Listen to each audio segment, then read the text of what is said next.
Deutéronome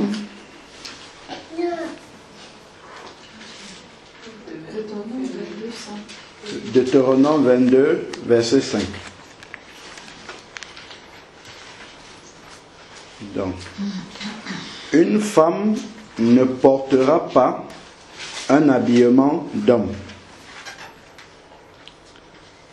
et un homme ne mettra pas de vêtements de femme. En effet, quiconque fait cela est en horreur à ton Dieu. Donc, voici un texte déjà qui est contextuel, qui est qui ne peut se mettre en application que selon l'environnement où on se trouve. Parce que dans certaines cultures, le fait de mettre la robe, par exemple, est admis pour les hommes. Il y a qu'à voir au temps de Jésus, les apôtres, tous ça, ils mettaient des robes. Mais pour nous, c'est un scandale. Pour la société juive, ce n'était pas un scandale du tout. Pourquoi? Parce que, effectivement, c'était un vêtement qui était communément mis par des hommes, sans que ça ne soit un problème. Si vous allez en Écosse et qu'on voit un homme avec une jupe, ça ne va choquer personne. Pourquoi? Parce que c'est commun là-bas de le faire. Donc, en fait, ici, il ne s'agit pas d'une application telle que je vois le faire là. Ça, si on applique ça, ça donne la mort. Parce que, comme je dis toujours, si on prend la lettre et on applique ça sans l'esprit, ça donne la mort. Qu'est-ce que ça donne? Moi, j'ai vu des sœurs, à chaque fois les sœurs, quand elles m'appellent, ah, j'ai jeté les mèches, j'ai jeté ci, c'est bien. Mais quand tu vas expliquer la parole aux sœurs, tu te rends compte que dans son cœur, il y a encore la convoitise. Parce que ce que Dieu veut traiter, c'est la convoitise. C'est dans le cœur qu'il veut traiter. Et pour cela, après, je vais vous montrer un autre verset dans la parole par rapport à ça. Donc, en fait, ici, quand il dit « ne portera de vêtements de femme », la pensée qui est là-dedans, c'est que la femme, ou vice-versa, l'homme, en tout cas, l'être humain ne mettra pas le vêtement de sexe opposé dans le but de se travestir. C'est ça qu'il y a derrière. C'est-à-dire que dans le but de ressembler au sexe opposé. C'est ça que Dieu ne veut pas. Donc si en mettant la jupe ici, là, effectivement, il n'y a que les femmes qui mettent les jupes ici. Si on va me confondre à une femme, je serai un scandale pour les autres. Bon, maintenant, revenons sur là-dedans. Donc, déjà, quand on voit un texte comme ça qui est là, dans l'Ancien Testament, et si vous voyez un enseignement du Nouveau Testament qui dit littéralement ce qui est là, on applique ça littéralement. Mais je ne vois aucun enseignement de Jésus ou de ses apôtres qui dit « Femme, ne mettez pas de pantalons ou ne mettez pas de vêtements d'homme ». Il faut prendre ça dans l'esprit. Je ne suis pas en train de dire que si tu as fait le pas, il faut retourner. Ce n'est pas ça que je dis. Mais tout doit se faire avec conviction. Et ce n'est pas parce que tu l'as fait et que tu vois une autre sœur qui ne l'a pas fait que tu dis je suis plus sainte qu'elle. Là tu vas avoir honte devant Dieu. Il y a des versets comme ça. Le véritable problème, c'est que lorsque les sœurs traversent cette étape-là, Satan utilise quelque chose dans le cœur qui fait croire qu'on est plus saint que les autres. Et ça, c'est un grand danger. Et on commence à juger les autres. C'est-à-dire que quand tu vois une sœur, tu commences d'abord par regarder comment elle est. Je t'assure que tu es en train de méchamment pécher contre Dieu. Pire que si tu étais en pantalon. Vraiment pire. Je dis dans le cas même où c'était interdit. Parce que le fait de regarder l'autre et de juger, tu ne sais pas qu'est-ce qu'il y a dans son cœur. Tu ne sais pas quelle est sa relation avec Dieu. Tu ne sais pas à quel moment Dieu va lui parler là-dessus. Moi aujourd'hui j'ai arrêté de danser sur la musique mondaine, mais si je vois un chrétien danser dessus, ça ne va pas me choquer du tout. Je vais simplement prier intérieurement que Dieu lui révèle ça. Alors que moi j'ai jeté tous mes CD, tout ça. Je sais que c'est en abomination aux yeux de Dieu, mais je ne vais pas tout de suite commencer à dire, oh toi tu danses encore, mais tu es quel genre de chrétien comme ça? Non. Dieu a son temps où il va venir trouver celui-là dans ce domaine-là. S'il a commencé dessus, pour moi, ça ne veut pas dire que tous les chrétiens qui sont sur la terre, il va commencer dans ce domaine-là. Pour eux, non, pas du tout. C'est parce qu'il sait quel attachement moi j'avais personnellement vis-à-vis de cette musique-là. C'est pour ça que Dieu a commencé d'abord par enlever ça, parce qu'il sait que ça, c'est une barrière entre lui et moi. Ça, il a enlevé ça directement, il a mis ça de côté. Donc, il faut bien faire attention à ne pas tomber dans ce piège-là, parce qu'il est beaucoup plus dangereux que le fait de vouloir littéralement mettre en application ce verset-là. Et vous savez, il y a quelque chose que le Seigneur m'a révélé. Il m'a dit, en tout cas, que lorsque Jésus est venu pour la première fois, si vous lisez à partir de Moïse, lorsque Moïse a reçu la loi dans Exode 20, il a reçu la loi dans Exode 20 jusqu'à Malachie. Vous voyez les Juifs, ils suivent la loi. De temps en temps, ils deviennent idolâtres. Après, ils reviennent ainsi de suite. Mais ce sont les Juifs qui suivent toujours la loi. Après, si vous voyez, après Malachie, il y a une page vide dans votre Bible. Et après, on tombe dans le Nouveau Testament. C'est ça. Cette page blanche-là. Ça représente les 400 années où le Seigneur n'a pas parlé. Entre Malachie et Jean-Baptiste. Pendant les 400 années où le Seigneur n'a pas parlé, des nouveaux courants ont commencé à émerger, les zélotes, les esséniens, ainsi de suite. Et lorsque vous ouvrez le Nouveau Testament, apparaissent des gens qu'on appelle des pharisiens, qui n'existaient pas avant. Et eux, ils commencent à avoir une interprétation comme ça, littérale de la parole de Dieu, et ils veulent tout montrer en apparence. Et le Seigneur me dit, ça c'était lorsque je suis venu pour la première fois, et maintenant lorsque je reviens pour la deuxième fois, les pharisiens ne sont plus là, mais leur esprit est là encore. Et il ne faut pas que les enfants de Dieu tombent là-dedans. C'est bien de recevoir certaines choses, mais il faut faire très attention de l'esprit dans lequel on l'a reçu et comment on communique ça aux gens. Bon, je vais prendre maintenant un verset dans la parole et vous allez voir ce que Jésus, lui, l'a enseigné sur les apparences extérieures là. Parce que c'est bien, on a vu l'Ancien Testament, on a compris ce qu'il dit là-dedans. Si on voit maintenant dans Matthieu 23, verset 25. Matthieu 23, verset 25 dit, et on voit que quand Jésus parle de cela, il parle d'abord aux religieux. Ça, c'est la première chose. Parce que la religion peut nous pousser à faire des choses, justement, et nous empêcher de comprendre la pensée profonde du Seigneur derrière. Ça, c'est la religion qui fait ça. C'est pas l'Esprit de Dieu. Et lorsque le Seigneur est venu, justement, il est venu apprendre à mettre en application la loi, mais avec l'Esprit. Parce que les pharisiens, ils condamnaient simplement les gens. Regardez ce qu'il dit. Il dit, si on commence même au verset 23, Matthieu 23, 23, malheur à vous, scribes et pharisiens hypocrites, parce que vous payez la dîme de la menthe, de la nette et du cumin, et que vous laissez ce qu'il y a de plus important dans la loi. Le droit, la miséricorde, la fidélité. Donc ils étaient tout en apparence comme ça. Il faut qu'on voit que je paye la dîme, plus même que ce qu'on a demandé. On n'a même pas demandé la dîme de la menthe, tout ça. Ils ont rajouté pour que les gens voient. Et vous laissez ce qu'il y a de plus important. La miséricorde, la fidélité, le droit. Donc, c'est là ce qu'il fallait pratiquer sans laisser de côté le reste. Alors, maintenant, il leur dit, conducteur aveugle, qui retenait au filtre le moucheron et qui avalait le chameau.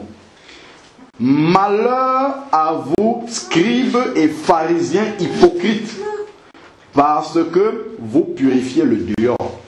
Voilà ce que Jésus dit. Parce que le risque, c'est que, comme on a fait ça extérieurement, on pense que tout va bien avec Dieu, alors que ça vient cacher. Et Satan aime ça. Il aime qu'on masque ce que Dieu, là où Dieu veut mettre le doigt, et il nous donne une apparence de piété. De piété, voilà, c'est ça. Une apparence de piété. Mais c'est pour ça que quand Jésus parlait avec les pharisiens, tous les masques tombaient. Il n'y a pas de masque devant Jésus. Parce que quand un pharisien vient parler, il voit ton cœur directement.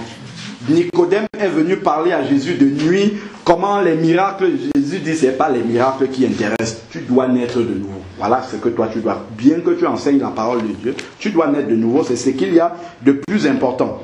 Donc, ensuite, il dit, malheur, je suis au verset 25, malheur à vous, scribes et pharisiens hypocrites, parce que vous purifiez le dehors de la coupe et du plat, alors qu'en dedans, il est plein de rapine et d'intempérance.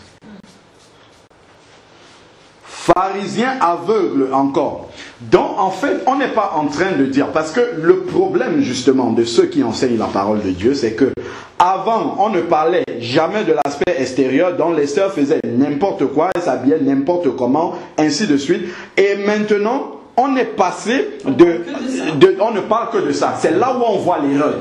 L'un ou l'autre, c'est la séduction.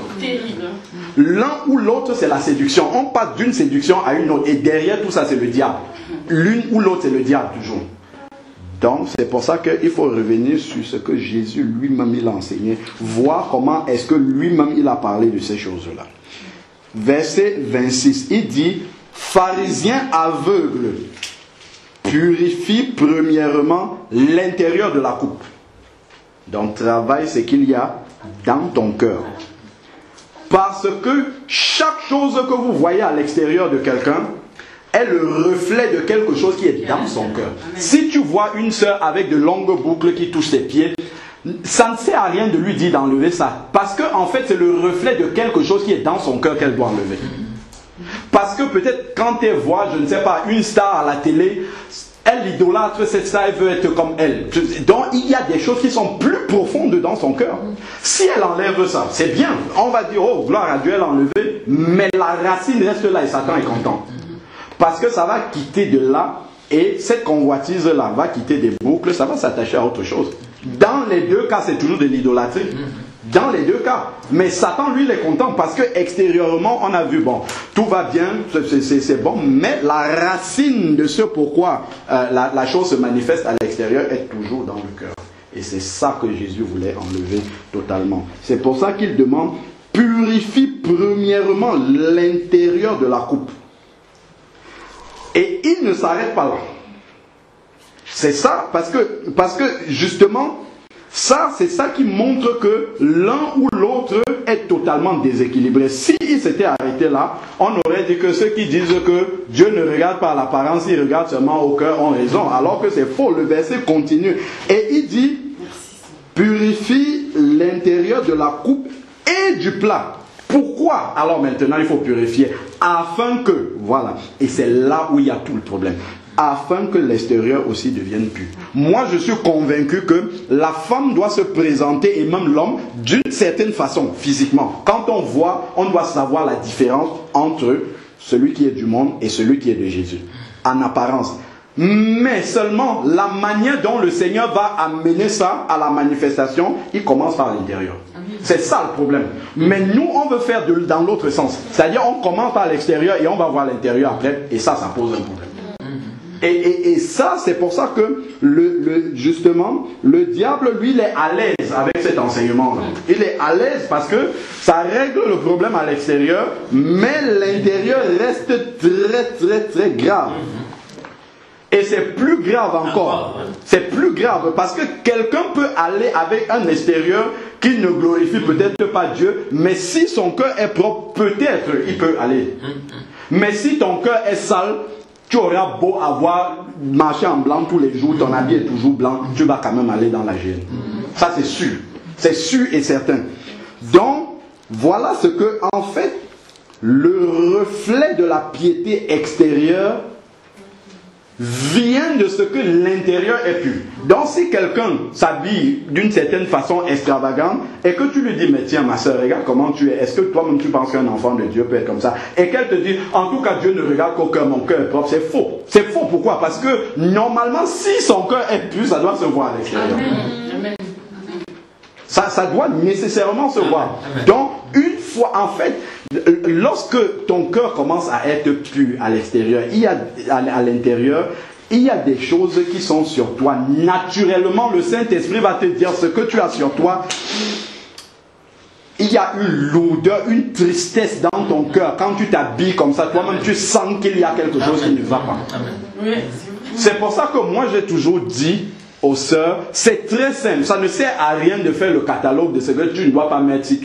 Quand tu finis de t'habiller, habille-toi comme tu veux. Mets-toi devant le miroir et demande au Saint-Esprit de juger ce qu'il y a sur toi. C'est tout.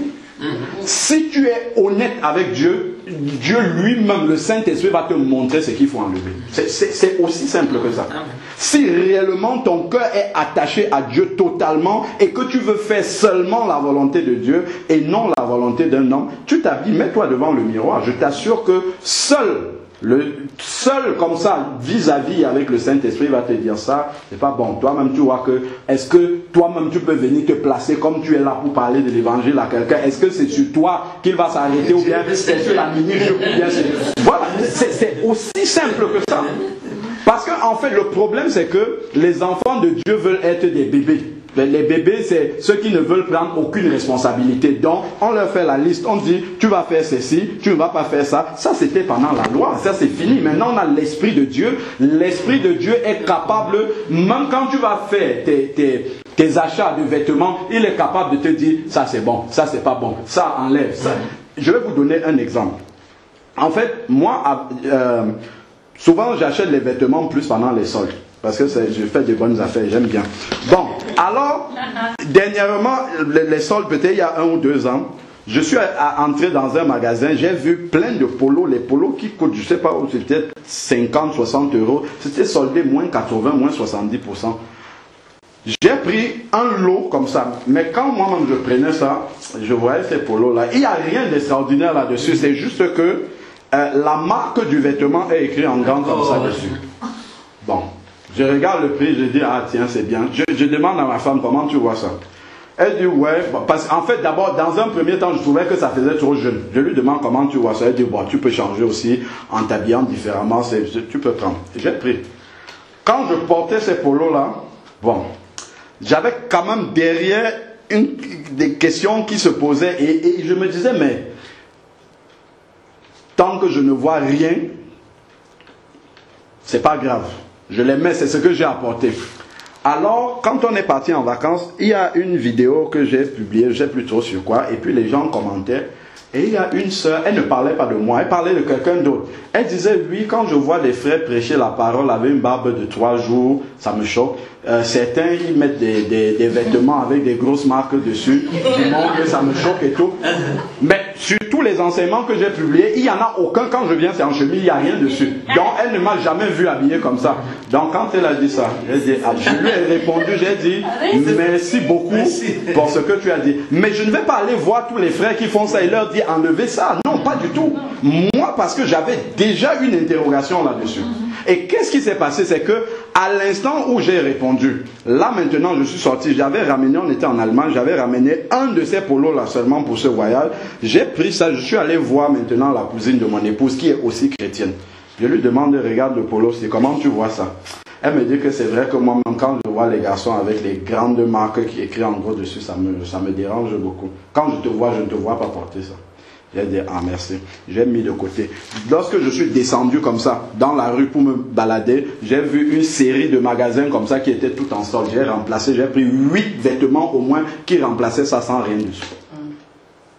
Donc, le Seigneur en même temps, regardant l'obéissance, parce que j'ai obéi à ce qu'il... Il n'y a pas quelqu'un qui est venu me forcer pour le faire. Mais puisque je vois moi-même que ça s'adresse à moi, il y avait des interrogations déjà. Le Seigneur lui-même a pourvu. J'ai acheté plein d'euros, ça coûtait 5-6 euros, des trucs qui coûtent 40 euros. Directement, j'ai tout remplacé, c'est à la maison, là-bas, c'est posé. Mais je ne vais pas, dès que je vois un frère, je dis, oh, toi, tu as des grosses écritures ici, il faut enlever ça. Toi, non, pas du tout, du tout, du tout. Parce que, et pourquoi j'ai obéi? Parce que dans mon cœur, il y a déjà un désir de s'attacher, de plaire au Seigneur. Mais si tu n'as pas ce désir-là, qu'est-ce qui va se passer? Tu vas dire de toute manière, où est-ce que c'est écrit?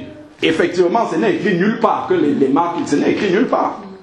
Mais le fait justement de dire, Seigneur, en fait, ce qui s'est passé, ce n'est même pas parce que c'est interdit, c'est que je me dis, si je viens prêcher la parole de Dieu à quelqu'un, ou que ce soit ici, que ce soit dehors, si je parle, il ne faut pas qu'il y ait quelque chose qui choque quelqu'un en moi. Voilà, ou qui retienne son regard et tout. Donc si une sœur me dit déjà que son regard se pose sur ce genre de truc, je mets de côté, ça ne me coûte rien. Je mets de côté, c'est vrai, j'aurais voulu bien garder mes polos, mais je mets de côté au moins, je continue avant. Donc, si justement, nous aussi, nous restons attachés comme ça, simplement à ce que le Saint-Esprit nous montre, toutes ces choses-là, on va les régler sans avoir besoin de dire, il faut mettre le pantalon, il faut mettre la jupe, ne mets pas ceci, ne mets pas cela. Le Seigneur va régler pour chacun en son temps. Ceux qui ont reçu des sons, moi je parlais avec une sœur qu'on a eu l'occasion de baptiser le 25 décembre chez toi d'ailleurs, et la sœur me dit que elle a entendu qu'il fallait jeter les pantalons. Elle s'habillait toujours ensemble. Elle a fait 3 lots de pantalons, 3 ballots de pantalons. Elle va déposer à la déchetterie, c'est pas loin de chez elle, elle revient rester. Elle pense encore tout l'argent qu'elle a mis. Elle part, elle reste encore. Et elle a eu un songe.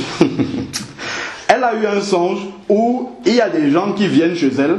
Un vient avec le balai, l'autre vient avec l'eau, le seau d'eau, et l'autre a le savon. 3 personnes qui viennent lui rendre visite. Elle a vu ces personnes-là. Elle dit, mais pourquoi vous venez avec tout ça chez moi et tout? Elle est passée. Quand elle est allée récupérer ces choses, le deuxième jour, elle a eu un deuxième songe maintenant, où elle voit les 3 personnes, je crois, reparties, et la maison était propre maintenant. Elle dit, waouh, mais qu'est-ce qui se passe? C'est comme ça qu'en fait, elle a compris qu'effectivement, tout ce qu'elle jetait là, c'est la propreté que Dieu veut faire. Et ça s'adresse à elle. Parce qu'elle était attachée à ces choses-là. Tout ce que Dieu voit, auquel tu es littéralement lié, il commence à enlever ça. Donc il ne faudrait pas qu'on prenne des messages personnels comme ça pour en faire une généralité pour tous les enfants de Dieu et dire vous devez faire ça. Si quelqu'un était, je ne sais pas moi, avant il passait son temps à s'habiller d'une certaine façon, quand il vient en Dieu, le Seigneur voit directement que son reflet n'est pas là. Il va te demander comment d'abord enlever certaines choses et puis au fur et à mesure il va avancer là-dessus et c'est là où il va tester ta convoitise. Il va tester la convoitise qui est dans le cœur. Donc, si tu commences à raisonner là-dessus, c'est que celui-là, il n'est pas, ou celle-là n'est pas encore prêt à aller jusqu'au bout, à payer le prix jusqu'au bout. C'est comme porter le foulard. Justement, la sœur avec qui j'évangélise le midi, elle est convaincue, elle porte le foulard pour prier, tout ça. Quand on va évangéliser, avant, on prie, elle porte le foulard, après elle enlève. Quand on mange le midi maintenant, on est assis là, dans un fast-food, elle prie sans couvrir les cheveux.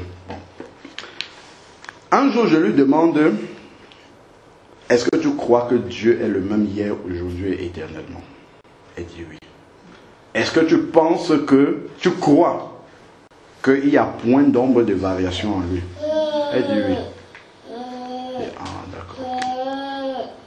Et pourquoi tu crois que nous, on doit avoir des ombres de variation?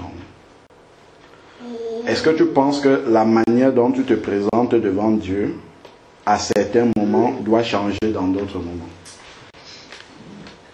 Elle me dit non. Je dis, d'accord, ok.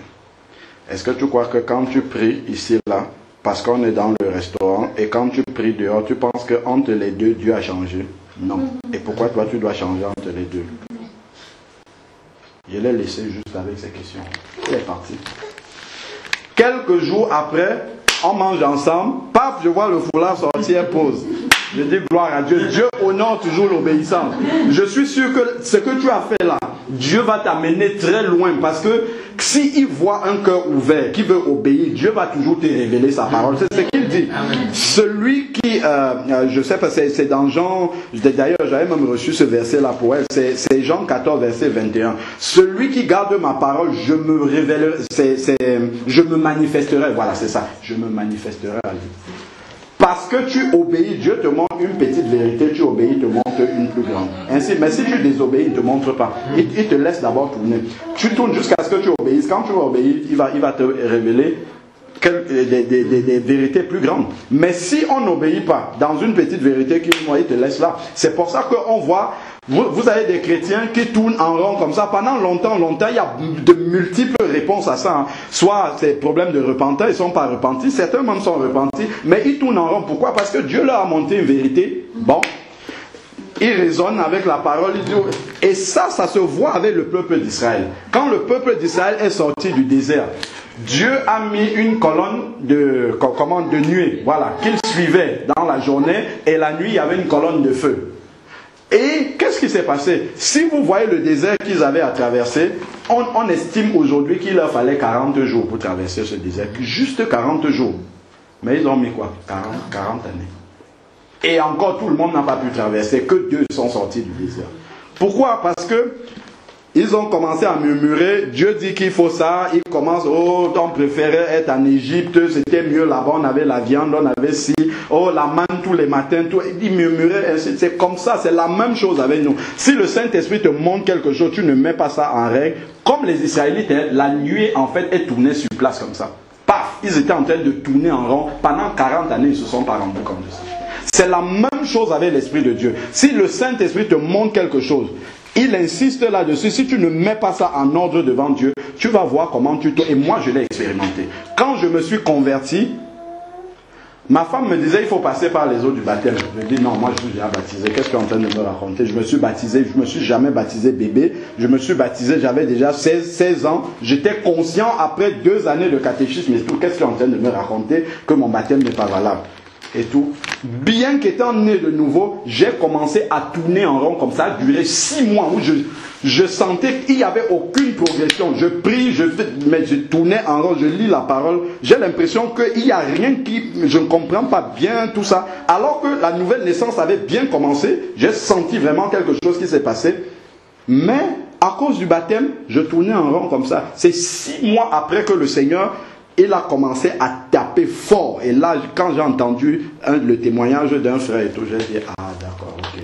Mais une fois que j'ai obéi au baptême d'eau par immersion. Pourquoi? Parce que, en fait, dans ma famille, tout le monde s'est toujours baptisé par aspersion, quelques gouttes d'eau. Jamais personne n'a pris un tel baptême. Moi, je disais, mais d'où toi tu vas venir avec ça? Justement parce que le Seigneur voulait couper le lien avec la famille. Tout ce que j'avais reçu de mes parents, tout cet héritage-là. J'ai un grand-père qui a traduit la Bible du français à mon patois. Tout ça, qui était pasteur aussi à l'église réformée. Tous ces gens, la mes oncles qui ont été anciens dans cette dénomination-là, je disais, mais donc tous ceux-là, ils ont tort. Je disais, mais c'est impossible. C'est pas possible que eux tous là, ils aient tort. Pourquoi tout mon raisonnement s'appuyait sur les hommes?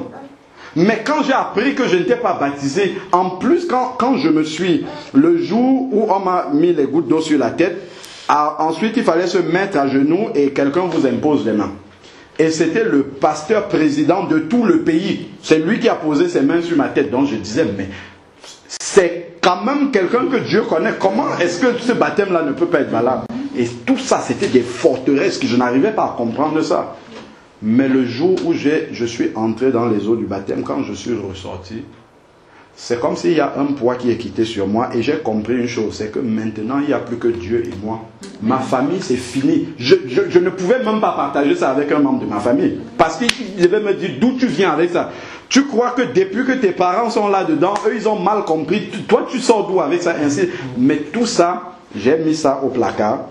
J'ai dit, bon Seigneur, ok, les 2 années de catéchisme, c'est pour rien. L'examen de catéchisme, là, j'avais eu 18 sur 20. J'ai dit, tout ça, là, ça ne sert à rien. Ce n'est pas ça qui fait que je sois un bon chrétien. Plus je sais qu'après, j'ai été un mauvais. Donc, voilà. Tout ça, là, ça ne sert à rien. Tout ce que tu avais étudié, là, mets tout ça à la poubelle. J'ai dit, Seigneur, maintenant, je veux tout recommencer à zéro, comme si je n'avais jamais lu la Bible. Maintenant, là, tu révèles-moi les vérités de la parole petit à petit. Et c'est là vraiment que j'ai senti commencer à monter, à décoller tranquillement et en reprenant tout ce qu'on m'avait appris là de côté et maintenant en acceptant ce que Dieu me montrait. Mais il y a eu une obéissance.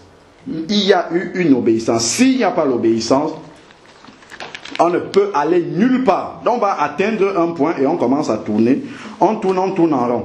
Bon, on était sur les vêtements là. Prenons maintenant Timothée dans le Nouveau Testament. 1 Timothée chapitre 2 verset 9. Voilà ce que la Bible, le Nouveau Testament.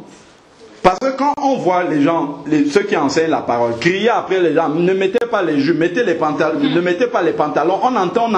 Quand je regarde toute la parole, je regarde tout ce que Jésus a enseigné, je regarde tout ce que les apôtres, ils ne passaient pas le temps à ça. Ce que les apôtres passaient le temps à faire, ce n'était pas de dire aux gens, il faut faire ça, ne faites pas ça, faites... Non. Ils passaient le temps à leur enseigner ce qu'ils sont devenus en Christ. Parce que quand tu réalises ce que tu es en Christ, à la fois les choses d'avant, là, ça doit partir. Toi-même, tu vas commencer à laisser ça derrière. Ce n'est même pas qu'on va te dire. Mais si tu ne sais pas qui tu es en Christ, pourquoi tu dois accepter que tu dois bien t'habiller? Tu ne sais pas que tu as changé. Tu ne sais pas que tu as une nouvelle identité. Tu ne sais pas que tu es un ambassadeur de Dieu sur la terre. Quand on te voit, on doit voir Dieu. Si toutes ces vérités-là ne sont pas claires dans ta... Pourquoi tu vas vouloir changer? Tu vas rester toi-même parce que tu penses que tu es encore le toi d'avant là. Alors que si réellement tu réalises qui tu es en Christ, que quand on te voit maintenant, tu es à l'image de Dieu en esprit, quand on te voit, tu vas dire, oh, ça m'appelle à beaucoup de responsabilités. Donc je dois faire attention à la manière dont je me prépare. Avant même que je n'ouvre ma bouche pour parler à quelqu'un, il faut déjà qu'il n'y ait rien sur moi qui soit en scandale. Il ne faut pas que je lui ressemble forcément. Donc il faut qu'il voie la différence entre lui et moi. Ça, ce sont des choses qui font en sorte que, en fait, si c'est pour parler des vêtements pour les sœurs, lorsqu'elles vont arriver à ce stade-là, moi je suis convaincu qu'à un certain niveau d'avancement avec le Seigneur, le Seigneur va travailler cet aspect extérieur-là. Mais en fait, ça va se faire avec une grande maturité d'esprit, en fait. C'est-à-dire que quand les sœurs qui ont suivi le processus tel que Jésus l'a enseigné auront atteint en tout cas seraient passées par ce chemin-là, en fait, elles seront à même de parler aux plus jeunes, avec une grande sagesse, de communiquer la vie, justement, au lieu de communiquer la mort. Et ça, c'est très important. De même, 1 Timothée 2, verset 9. Il dit, de même aussi, que les femmes vêtues d'une manière décente. Donc, déjà, il parle de la décence. Il ne cite pas, il faut ça. Il dit la décence. La décence est un mot, mais que le Saint-Esprit décline maintenant dans la vie de chacune. Parce que tu as l'Esprit de Dieu, le Saint-Esprit te montre ce qu'il y a comme ce qui doit être décent dans ta vie. Quand on parle de décent, ici, il parle de vêtu d'une manière décente, mais on peut aller encore plus loin que vêtu. Il n'y a pas que le vêtement. Même dans l'assemblée, ta posture doit être décente. La manière dont tu parles, ça doit être décent. Ça ne doit pas être des mots qui... On peut être bien habillé, mais les mots qui sortent de notre bouche sont des mots qui ne sont pas décents du tout. Donc tout ça, c'est un ensemble qu'on doit retrouver chez un enfant de Dieu. Alors, vêtu d'une manière décente. Donc, quand tu vas te mettre devant le miroir, le Saint-Esprit lui-même, il va juger ta décence là. Il va te dire, ça là, ça ne fait pas partie de la décence du Seigneur. Ça fait peut-être partie de toi, mais ce n'est pas pour le Seigneur, ça tu vas enlever. Alors, avec pudeur et modestie. Pudeur, c'est-à-dire que il ne faut pas que quand on te regarde comme ça, que l'œil s'arrête sur quelque chose sur toi. Si quand on te regarde comme ça, paf, il y a quelque chose qui tape sur toi, c'est qu'il y a un problème. C'est que là déjà, tu attires l'œil sur des choses qui ne doivent normalement pas retenir là. On ne dit pas d'être négligé, hein, c'est pas ça qu'on dit. Il faut être habillé bien, normalement, mais sans extravagance. En fait, c'est l'extravagance qui pose un problème. Alors, donc, il parle pudeur et modestie. Modeste, c'est-à-dire, on doit pas, tu ne dois pas chercher forcément à taper l'œil, et ainsi de suite. Voilà. C'est-à-dire que ce meuble, en fait, non pas de tresse et d'or. Donc, si tu veux être belle, selon le monde, tu peux. Ben, tu fais tout ce qu'il y a qui apparaît à l'extérieur. Là, tu seras belle selon le monde. Quand on te voit, on dit, ah oui, elle avait une belle jupe, beau pantalon, beau ceci, habit somptueux, ainsi de suite. Mais ce n'est pas ça qui doit faire ta beauté. C'est le Saint-Esprit qui doit dire que tu es beau. Mais lui, ce n'est pas les trucs de l'extérieur qui va regarder. Il y a des choses, il y a de belles choses que lui va regarder. Donc, alors, ne se pas de tresse ou d'or ou de perles. Donc, ne crois pas que quand tu mets toutes ces choses-là, Dieu va dire, waouh, ma fille, elle est belle aujourd'hui. Non, ça n'intéresse pas Dieu. Dieu ne va jamais dire ça, jamais de la vie. Jamais. Ce n'est pas ça qui l'intéresse. Si tu mets ça, c'est pour plaire à ton mari, si tu es marié et au monde, c'est tout. Ça là, ça n'intéresse pas le Seigneur. Et de perles ou de toilettes, dans certaines versions, c'est de vêtements somptueux. Donc ce n'est pas parce que dans chaque manifestation, tu changes de robe que Dieu est influent. Non, pas du tout. Du tout, du tout. Ça c'est pour toi, c'est bien, mais pour Dieu, il y a quelque chose, c'est le verset 10. Il dit, mais de bonnes œuvres. Donc, quand tu es en train de faire quelque chose, rendre service à quelqu'un, faire une bonne œuvre comme pour le Seigneur, ça là, Dieu lui dit, tu es belle. Voilà le langage du Saint-Esprit. C'est ça qu'il apprécie chez toi. C'est ça qu'il trouve de beau, en fait. C'est pas sur les apparences. Alors, il dit de bonnes œuvres, comme il convient à des femmes qui font profession de piété. Vous avez vu, la piété n'est pas à l'extérieur.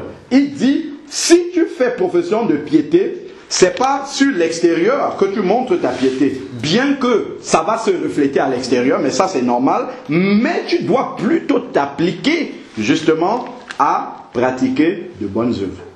À faire des choses que Dieu agrée. Comment dire, à se mettre en bénédiction aux autres, à être une bénédiction pour les autres. Des bonnes œuvres, comme il convient à des femmes qui font profession de piété. Que la femme s'instruise en silence et ainsi de suite. Bon, bref. Donc, voilà ce que la Bible dit sur le vêtement, sur l'apparence extérieure.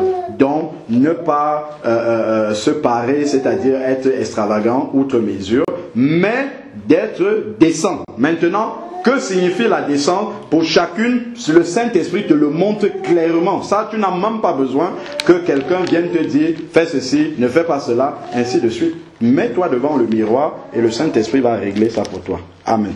Amen. Donc, voilà ce que on peut dire vraiment par l'Esprit de Dieu. Après, maintenant, si vous voulez écouter les hommes, écoutez les hommes. Moi, je sais que ce n'est pas un homme qui va me juger à la fin, donc je regarde ce qui est dans la parole de Dieu et je laisse le Saint-Esprit me conduire. Maintenant, si quelqu'un a reçu un songe, un rêve, j'ai une sœur comme ça avec qui on était aussi, elle aussi, garçon manqué. Pareil, le Seigneur, elle était aussi dans le ministère avec nous là-bas. Elle était tout le temps en pantalon, elle ne mettait pas de voile évidemment. On est allé lui rendre visite récemment. Elle met le voile, plus de pantalon, tout ça. Elle dit, en fait, le Seigneur m'a parlé, c'est parce que je ne m'acceptais pas comme femme, ainsi de suite. Voilà. Mais elle a vraiment compris, en fait. La manière dont elle nous a dit ça, je dis, waouh, là, vraiment, ce que tu as fait, là, vraiment, moi, ça me touche. Elle dit, elle était un garçon manqué. Mais le Seigneur lui a montré que c'est parce que tu n'acceptais pas d'être une fille, tout ça. C'est pour ça que depuis l'enfance, elle vient de prendre sa retraite. Donc elle a un certain âge. Elle a laissé les pantalons, tout ça. Mais parce que le Seigneur l'a convaincue et elle a la joie de le faire. Moi, j'ai rencontré des personnes, quand tu leur expliques ce que je viens de dire là, le lendemain, ils sont sur Zara, on remet les pantalons. Ça veut dire que ça, c'est ce que Paul appelle balloter à tout vent de doctrine. Dès que le dernier venu dit c'est ça, on suit le dernier. Mais en fait, si vous prenez un verre d'eau, si le verre est vide, si on prend un gobelet léger en plastique, vous prenez un gobelet léger en plastique, vous posez là, si le vent arrive, qu'est-ce qui va se passer? Fou, ça va voler dans tous les sens. Mais si par contre on remplit le gobelet d'eau, quand le vent arrive, ça ne bouge pas. Pourquoi? C'est stable. Qu'est-ce qu'il y a dedans? La parole de Dieu. Quand la parole a rempli, c'est pour ça que je dis appuyons-nous sur la parole. Le premier venu peut venir, il dit ce qu'il veut dire, il monte, il saute, il cale en l'air, il fait ce qu'il veut, vous vous attachez sur la parole. Le Saint-Esprit m'a convaincu que c'est ça. Voilà, si je suis convaincu que c'est ça, peu importe ce qu'on me dit, je l'applique pour ma vie et c'est tout. Il n'y a pas quelqu'un d'autre qui va venir me dire, ce n'est pas ceci, c'est ceci. Le Seigneur m'a parlé, j'obéis à la voix du Saint-Esprit, point à la ligne. Même si toute la terre fait autre chose, je sais que le Seigneur m'a dit ça. Et je n'ai pas besoin de vous... Moi, j'ai reçu presque des mails de menaces des sœurs qui me disent, pourquoi toi tu ne dis pas que la femme ne doit pas mettre le pantalon? Je dis, le Seigneur ne m'a pas dit de dire ça. Je dirai toujours ce que le Seigneur me dit de faire. Je ne suis pas des messages de mode. Si les gens suivent la mode parce que tout le monde dit ça, je ne le dis pas. Je dis ce que le Seigneur me dit de dire.